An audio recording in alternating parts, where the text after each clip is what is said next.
சுழலும் கோள்கள் அவன் சொல் கேட்கும்.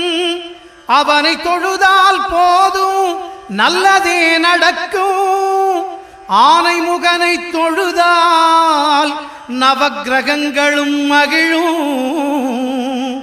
நல்லதே நடக்கும், நல்லதே நடக்கும்.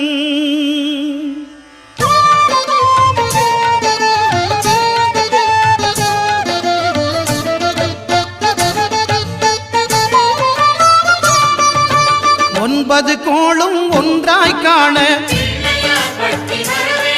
அங்கு கற்பகம் என்னும் கடவுளின் மெய்யில். ஒன்பது கோளும் ஒன்றாய் காண